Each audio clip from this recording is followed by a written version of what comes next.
memahami bahwa luas Indonesia sangat besar, sektor yang akan terdampak sangat luas, maupun masyarakatnya sangat berbagai, kita dengarkan semuanya tadi, maka APAT memfokuskan diri kepada menggalang kolaborasi sektor swasta.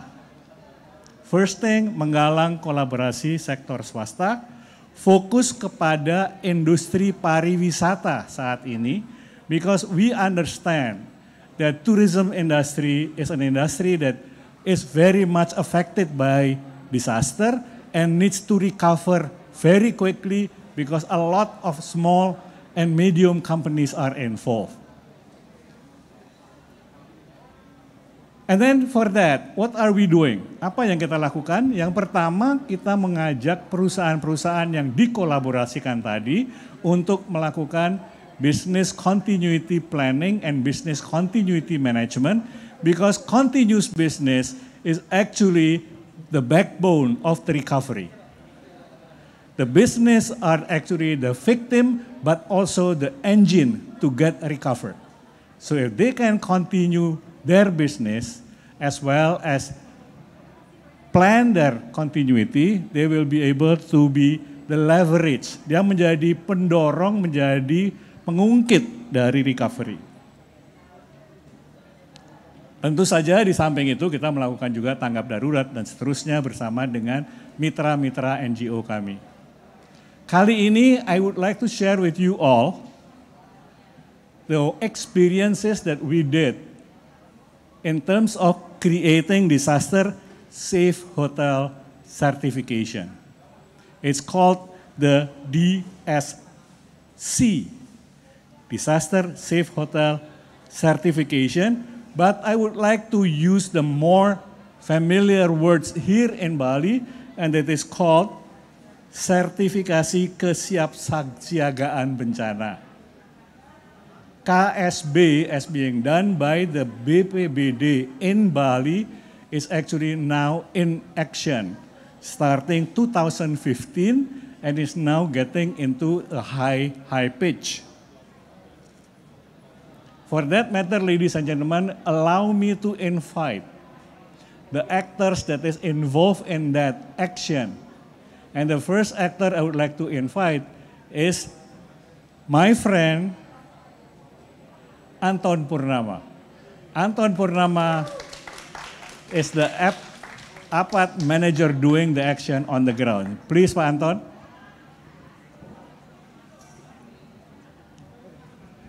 Have a seat, please.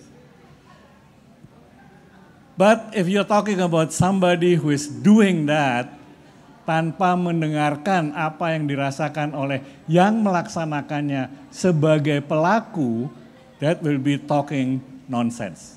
Jadi saya mohon mengundang ke depan my dear friend, sama-sama kita dari Bandung, Ibu Nizel, yang pada saat ini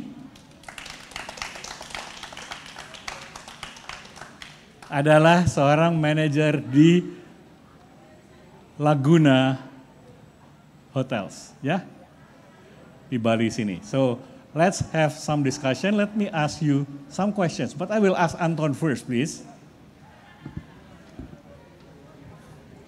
Anton, you are offering something to a community.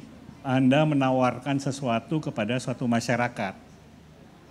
Apa sebenarnya yang Anda tawarkan yang disebut sebagai DSC tadi, atau barangkali kita sebut tadi sebagai sertifikasi kesiapsiagaan bencana. Setiap sertifikasi adalah effort. Pada waktu orang itu mengeluarkan effort, pasti ada konsekuensi biaya. Kalau ada biaya tanpa return, tentunya tidak akan laku. So why is sertifikasi semacam ini bermanfaat, berguna, tidak hanya untuk persiapan kita sendiri, tapi manfaat besarnya apa? Bisa diceritakan? Baik, terima kasih Pak Heru dan salam kenal juga untuk teman-teman. Oh, maskernya dibuka ya. Mohon izin. Iya, Sebelum ke sana mungkin saya sedikit menyampaikan sejarah DSC ini dulu ya, Disaster Safety Certification ini. Diinisiasi kurang lebih tahun 2015 oleh teman-teman pelaku dan juga pemerhati bencana di Bali. Jadi lahirnya di pulau ini gitu. Nah, kemudian melihat semangat teman-teman dan tadi disampaikan bahwa APAD fokus pada private sector engagement, bagaimana kita bisa mendorong resiliensi private sector, kemudian tertarik untuk terlibat dan masuk menjadi bagian dalam proses pengembangan standar sertifikasi kesiapsiagaan bencana bagi hotel. Idenya sederhana saja.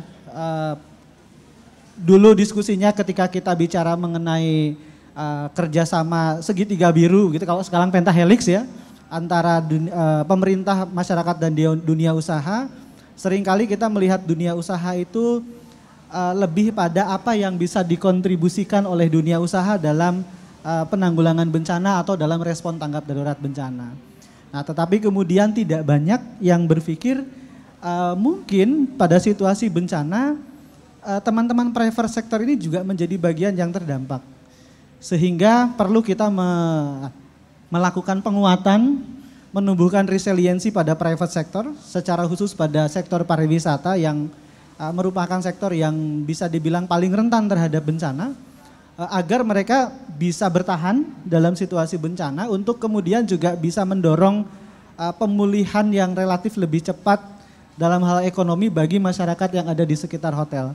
Karena hotel itu akan perlu supplier, hotel itu juga akan perlu tamu, maka hubungan antara hotel, tamu, supplier itu perlu dijaga dalam konteks kualitas layanan meskipun dalam situasi bencana. Nah, atas dasar ide ini kemudian kita mencoba untuk berdiskusi dengan teman-teman private sector. Di awal memang banyak sekali tantangan, termasuk membahasakan bahasa penanggulangan bencana yang mungkin bagi teman-teman yang aktif di humanitarian atau di disaster management sudah sangat familiar, tapi mungkin teman-teman yang di sektor swasta ini belum terlalu familiar. Apa sih resiko bencana? Kenapa kita harus berpikir soal ini? Termasuk apa return of investment-nya begitu ya. Jadi kita mencoba untuk juga sama-sama belajar bagaimana melihat ini dari sudut pandang private sector. Nah, 2016, 2017 kita berproses, 2018 kita diuji dengan gempa Lombok. Nah, kemudian dari sana kita belajar, ada beberapa hotel yang sudah membangun kesiapsiagaan dari sisi infrastruktur, tetapi kemudian pada saat penanganan bencana terjadi tidak cukup ternyata infrastruktur saja. Contoh begini, teman-teman yang di hotel saat itu terjadi bencana, beberapa di antaranya, tidak semua ya, yang sedang in charge itu justru pulang ke rumah. Kenapa? Karena mereka memikirkan keluarga. Dan itu tidak salah. Gitu, itu tidak salah. Seseorang memikirkan, ya kalau saya kerja di sini gempa, misalnya saya di sini, keluarga gempa, ya saya tinggalkan panggung ini Pak mungkin ya. Kurang lebih seperti itu. Nah, dari situ kemudian diskusi dengan teman-teman private sector terus berkembang bahwa kayaknya kita perlu standar. Kita perlu sebuah kerangka yang bisa membantu kita untuk sama-sama menerjemahkan resilient untuk hotel itu seperti apa.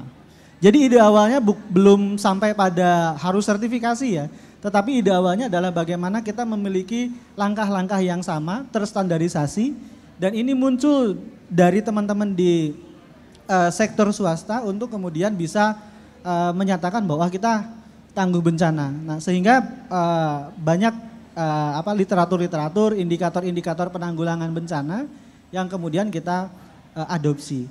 Return of investment-nya adalah pariwisata ini adalah sektor layanan. Maka memberikan layanan bahkan dalam situasi bencana sekalipun itu menjadi salah satu bentuk jaminan, mungkin terlalu tinggi ya, tetapi bentuk penghormatan kepada tamu dengan memastikan bahwa mereka aman ketika terjadi bencana di daerah itu.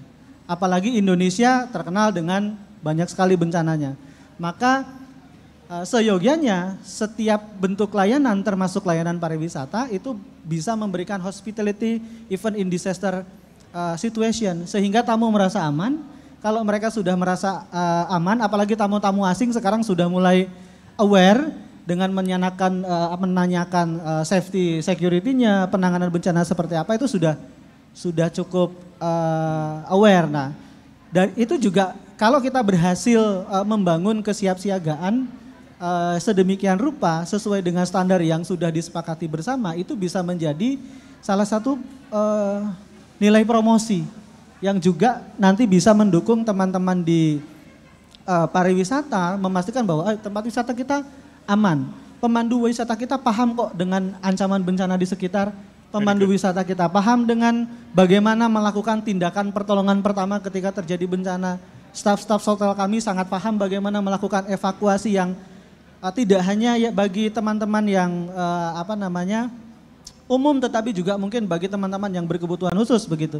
Nah itu juga menjadi salah satu yang bisa di dalam tanda petik dijual oleh teman-teman private sector ketika mampu memenuhi indikator-indikator disaster hotel certification. Terima dan kasih. Mendukung return of investment tentunya.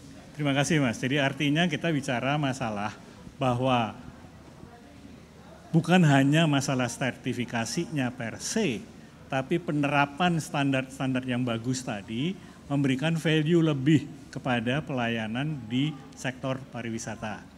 Saya ingin menanyakan sedikit dua hal yang mungkin agak bertentangan. Yang pertama, apa inisiatif dari pemerintah daerah yang dimulai tahun 2015 itu untuk memberikan sertifikasi ini kaitannya dengan konsep yang Anda sebutkan. Dan yang kedua, pertanyaannya mungkin ini agak menggelitik. Hotel-hotel yang merupakan chain internasional mungkin sudah mempunyai standar-standar itu. Bagaimana kondisinya dengan hotel-hotel nasional yang sebenarnya kita ingin lihat berada pada tahapan yang setara dengan hotel internasional? Oke, baik, terima kasih Pak Heru. Untuk dukungan pemerintah tentunya sebesar apapun inisiatif yang kita lakukan sangat membutuhkan regulasi atau legal standing bagi setiap kegiatan yang kita lakukan. Termasuk ini bagian dari sustainability sebuah proses. Karena mungkin APAD Indonesia itu tidak selamanya ada di Bali, tidak selamanya ada di Lombok. Maka pemerintah dalam hal ini BPBD dan Dinas Pariwisata sebagai leading sector di dua isu yang kita bawa menjadi bagian penting dari proses ini.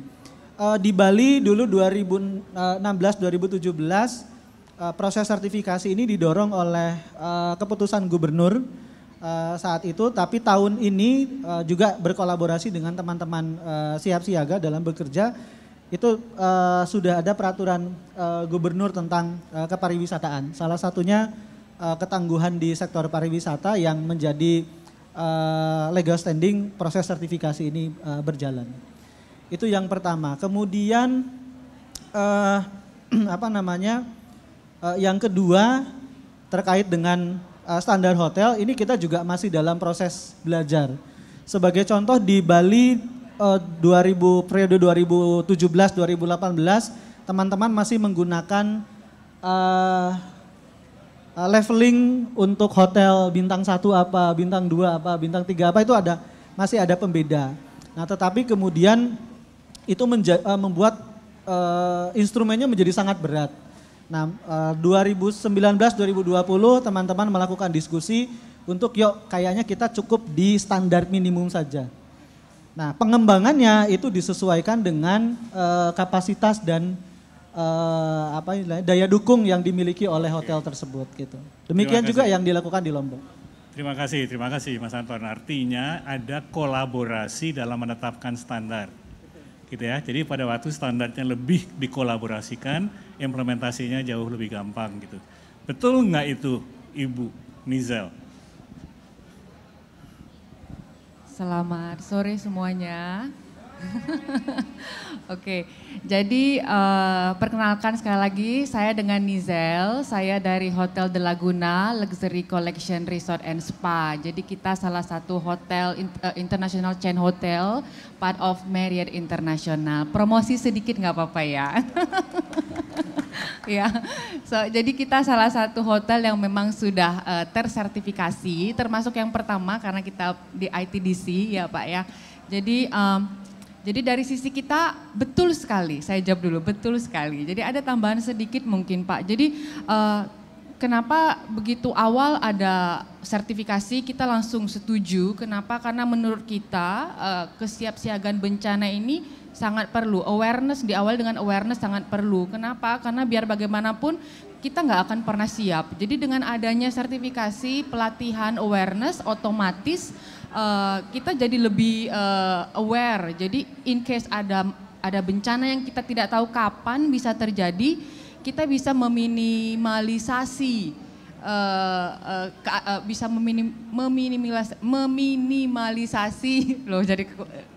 meminimalisasi situasi ya pada saat itu. Makanya kita dari sisi hotel biar bagaimanapun kita harus tersertifikasi gitu dari sisi perhotelan. Selain itu dari salah satu misi kita kan juga memang keselamatan bukan hanya tamu, karyawan, semuanya itu sangat penting nomor satu. Jadi dengan tersertifikasi ikut kesiapsiagaan bencana sertifikasi ini kita lebih lagi tahu apa yang harus kita lakukan ke depannya. Seperti yang Pak Anton bilang juga kan, jadi Pak Heru juga bilang, jadi memang pasti ada kombinasi. Setiap international chain hotel punya SOP, Standard Operational Procedure untuk apapun itu. Dan tetap akan kita kombinasikan dengan prosedur-prosedur yang kita punya juga. Jadi akan membalancing, jadi maksudnya saling melengkapi untuk memastikan nanti hasilnya yang lebih baik. Begitu kira-kira Pak Heru. Very good. Jadi memang sesuatu yang bisa dikatakan sebagai gayung bersambut ya. Kurang lebih begitu Pak. Jadi pada waktu tahun 2015 misalnya, BPBD Bali mulai menganjurkan supaya semua hotel mempunyai sertifikasi kesiapsiagaan bencana. Sebenarnya dia hanya membaca tulisan di dinding aja ya. Reading on the walls, okay? Reading the writing on the walls that this has to be done. Kita perlu lakukan bersama-sama demi masa depan, tidak hanya saat ini tapi yang ke depan, industri pariwisata sebagai tulang punggung yang ada di Bali. Yes. Seperti saya tadi katakan bahwa Bali dan Lombok merupakan suatu pilot project, pilot provinces buat APAT Indonesia. Kita bekerja sama dengan anggota APAT yang lain, apakah itu ada di Sri Lanka, apakah itu ada di Bangladesh, dan seterusnya, Korea dan juga Nepal, untuk mendapatkan exchange dari informasi dalam satu konteks. Apa yang kita inginkan di sini adalah promoting an exchange to empower local collaborations. The local collaboration is very important so that we can do an action-oriented work. Tidak hanya kita ngomong saja, tapi let's do the work. Nah, ingin saya tanyakan sedikit Mas Anton dan juga mungkin nanti ada perspektif dari Ibu Nizel. Yang namanya collaborative work itu seperti apa? Banyak orang yang bisa salah mengartikan collaborative work itu, I have the money, you do the work, gitu ya kan? Tapi ada juga yang mengatakan bahwa we have the knowledge and you have to follow us, gitu. Itu juga mungkin tidak benar sebagai collaborative work. How is it being done here? Ya, terima kasih Pak Heru. Pertanyaan yang sangat fundamental saya kira. Dari pengalaman yang kita lakukan di Bali dan Lombok, yang menjadi poin penting dalam collaborative work itu adalah pengertian atau upaya untuk memahami kondisi masing-masing pihak. Sebagai contoh, pemerintah Bali dalam hal ini BPBD itu sudah dengan sangat baik mencoba untuk memahami kondisi teman-teman private sector. Misalnya karena tahap kedua sertifikasi ini dilakukan di tengah-tengah pandemi, kemudian mereka menyampaikan bahwa proses sertifikasi ini totally free. Totally free. Gratis ya gitu, tidak dipungut biaya apapun. Teman-teman BPBD dengan tim verifikatornya yang kemudian datang ke hotel. Karena mereka memahami bahwa situasi hotel sedang tidak baik pada saat itu. Itu salah satu contoh bagaimana kita bisa memahami. Nah, termasuk misalnya APAT datang ke Bali dan ke Lombok itu tidak dengan barang ini Pak. Jadi barang ini kita buat sama-sama, kita ajak teman-teman PHRI, representasi dari hotel, ketika kita bicara ITDC, kita rangkul ITDC-nya, kita dengan teman-teman pemerintah, ada NGO lain yang bekerja di sektor pariwisata, ayo kita duduk sama-sama, kita rumuskan apa yang terbaik untuk Bali.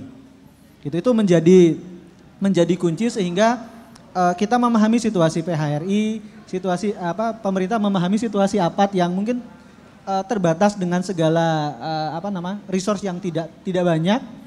Gitu, kemudian juga kita memahami kondisi sektor pariwisata dan lain-lain itu menjadi kunci sehingga apa yang kita lakukan itu menjadi kebutuhan bersama dan kerja bersama. Tidak ada yang lebih pintar dari siapapun di antara kita karena setiap pihak yang terlibat adalah orang-orang yang hebat di bidangnya masing-masing. Gitu, Pak. Saya tidak percaya. Boleh ditanya Pak ke BPBD atau ke sini ditanya atau enggak nih? Tanya coba langsung. Nanti dulu, nggak percayanya itu begini, karena APAT sebagai organisasi yang mempunyai jejaring knowledge internasional, tentunya mempunyai koleksi informasi dan pengetahuan yang kalau salah-salah make menjadi sesuatu yang menjadi pemaksa. Bagaimana menahan diri supaya tidak menjadi pemaksa, tapi sekedar pemicu ide untuk muncul dari lapangan. How is it done? Itu bukan suatu hal yang mudah tuh. Iya, betul Pak. Itu memang bukan sesuatu hal yang mudah. Biasanya kami mulai dengan pertanyaan-pertanyaan pemantik ke ke pemerintah daerah gitu. Seperti misalnya kita perlu buat indikator kesiapsiagaan hotel nih. Ya justru kita tanya untuk apa itu. Kita yang kemudian bertanya walaupun kemudian itu menjadi bagian dari tujuan kita sebenarnya. Kita sudah waktu itu sejak awal, tetapi kita ingin memastikan bahwa mereka melakukan itu bukan karena APAT. Wah ini ada APAT datang kita mau fasilitasi soal standar hotel dan lain-lain, tapi kita tadi emang iya teman-teman butuh gitu. Itu pertanyaan yang coba standar, kita kembalikan. Itu betul. Pertanyaan standarnya. Ya. Betul nggak tuh Bu? Betul Pak, jadi kurang lebih gini, jadi seperti saya bilang kan kita di International Chain Hotel juga ada standar yang memang harus kita implementasikan. Jadi memang pada saat sertifikasi berlangsung, dari pihak tim sertifikasi akan go through kita punya standar apa saja, apakah sudah sesuai atau tidak. Dan yang penting pakem-pakemnya itu kita ikutin. Tapi kembali lagi tergantung kedua belah pihak, as long as pakemnya itu ada, kita juga follow kita punya standar dan kita juga mengikuti apa yang direkomendasikan dari pihak tim sertifikasi, gitu kurang lebih Pak Heru. Sip, Ya. sip. Mungkin menambahkan sedikit Pak Heru seperti yang disampaikan oleh Mbak siapa? Nizel. Mbak Gizel. Proses sertifikasi ini bukan bukan seperti umumnya asesor datang ke sekolah, lalu sekolah Anda tidak sesuai, tidak seperti itu. Tetapi justru sertifikasi ini adalah proses diskusi antara teman-teman verifikator dengan hotel, bagaimana sih upaya terbaik untuk meningkatkan kesiapsiagaan hotel supaya hotel ini bisa mencapai semua minimum indikator yang sudah ditetapkan. Jadi prosesnya sangat iteratif. Dan sangat panjang karena boleh saya tambahkan sedikit ya Pak, karena itu kita pengalaman kan. Yang pertama jadi rata-rata hotel lain nanya kayak gimana kemarin gitu ya, karena kita seperti saya bilang sebelum kita termasuk yang pertama yang kedua kalau saya nggak yang pertama gitu kurang lebih. Jadi itu memang sepanjang hari dan itu line by line memang di review. Jadi saya sendiri walaupun sudah lama juga di bidang perhotelan ini ajang buat saya juga untuk belajar sebenarnya apa sih yang memang harus ada dilengkapi dan untuk implementasi ke depannya untuk kesiapsiagaan hotel in case ada bencana. Menurut saya bagus sekali sih Pak untuk kita, pembelajaran banyak sekali. Alright, jadi barangkali kaitannya diawali dengan advokasi, kemudian kita bicara masalah awareness, kita create interest untuk melakukan itu, digalang tumbuh desire untuk memiliki sesuatu yang lebih baik untuk masa depan, and then you do the action. Dan ada kelanjutannya juga Pak, ada training lanjutan, baru ada training untuk disabilitas ya Pak.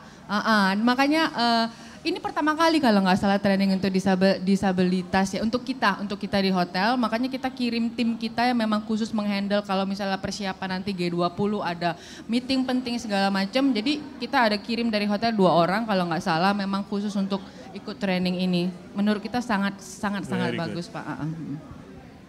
Jadi differentiator dan juga inklusivitas itu bagian dari apa yang kita sebut sebagai sertifikasi, but much beyond the certification is the creation of the standard of services yang ada di situ. Ya. Kira-kira begitu ya? Ya, betul Pak. Very good. Ada lagi yang ingin ditambahkan sebagai closing remarks karena waktu kita hanya setengah jam. Mungkin dengan Bu Nisal dulu ada yang sesuatu yang ingin disampaikan? Oke. Pokoknya intinya kita dari hotel, salah satu misi kita yang paling utama adalah keselamatan karyawan, tamu dan semua yang ada di hotel. Oleh sebab itu kesiapsiagaan terhadap bencana itu sangat-sangatlah penting.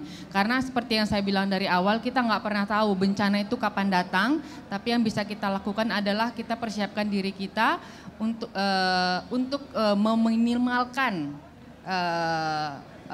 situasi yang nantinya gitu kira-kira kurang lebih Pak Heru.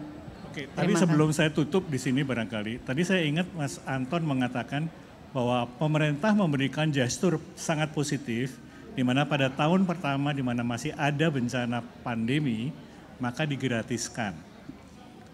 Kata-kata gratis itu membuat saya berpikir di sebelah sananya nanti akan ada cost, akan ada biaya untuk sertifikasi. Apakah itu sesuatu hal yang wajar dan bagaimana format sebaiknya? Saya berpikir aneh aja daripada harus dibayar dalam bentuk fixed cost, bisa nggak kalau dikaitkan dengan revenue-nya hotel itu sendiri.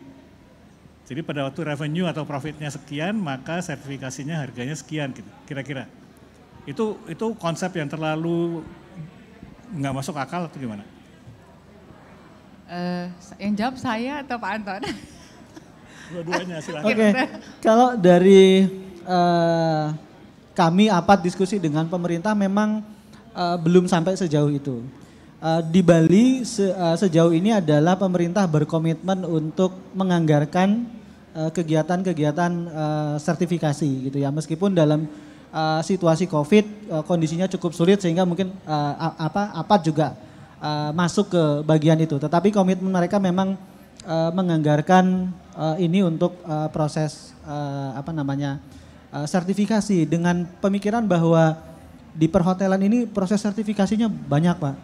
Gitu, termasuk yang terbaru ketika COVID itu adalah CHSE ya. Yes. Nah gitu begitu CHSE selesai kita mau dorong dengan kesiapsiagaan agak waduh ini kayaknya berat nih bagi teman-teman. Sehingga pemerintah daerah mengambil peran itu untuk kemudian tetap mendukung bagaimana proses sertifikasi kesiapsiagaan ini bisa tetap dilakukan. Karena bencana tidak menunggu, kita nggak bisa menunggu anggarannya ada dulu, jadi bagaimana caranya ini harus tetap jalan gitu. Kalau dari saya, kalau dari sisi hotel kita safety first intinya Pak. Jadi apapun yang untuk keselamatan semua orang di pihak hotel itu nomor 1. Jadi whatever certification needed to make sure everyone safe, for us not a problem gitu. Karena itu juga salah satu highlight dari hotel kita juga bahwa sangat penting untuk menjaga keselamatan every single person in the hotel, kurang lebih gitu Pak. Safety first, disaster is in the making, so let's be ready for that. Itu kira-kira begitu ya. Iya, kita Pak. tidak bisa mempunyai dugaan bahwa disaster akan terjadi, bahkan itu di luar imajinasi kita pula. dari mana disasternya datang, begitu kan? So when you cannot predict what you can imagine, then something has to be prepared to be done much better. Saya kira itu adalah konklusi dari diskusi kita sore hari ini. Terima kasih bahwa Anda telah mencoba mengenal APAT telah hadir di sini, dan pendekatan kita adalah koleksi knowledge global dikerjakan bersama dalam suatu spirit kolaborasi dengan pengetahuan lokal. Dan action oriented instead of just talk only. Terima kasih perhatiannya. Wassalamualaikum warahmatullahi wabarakatuh. Terima kasih Bu Diesel, terima kasih Pak Anton. Anda telah mencoba mengenal APAT telah hadir di sini, dan pendekatan kita adalah knowledge global dikerjakan bersama action Terima kasih perhatiannya. Wassalamualaikum warahmatullahi wabarakatuh. Bencana adalah tantangan kemajuan bangsa-bangsa. Dia datang tanpa diduga karena kuasa semesta dan kelalaian manusia. Niscaya. Lalu apa daya kita saat merentang tangan sendiri, tak mampu menahannya?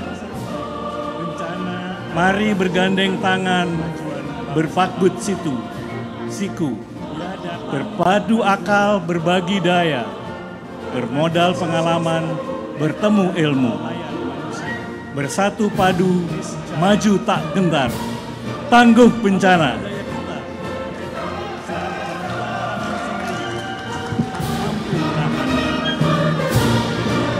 Mari bergandeng tangan, berpakut berpadu akal, berbagi daya, bermodal pengalaman, bertemu ilmu, bersatu padu, maju tak gentar, tangguh bencana.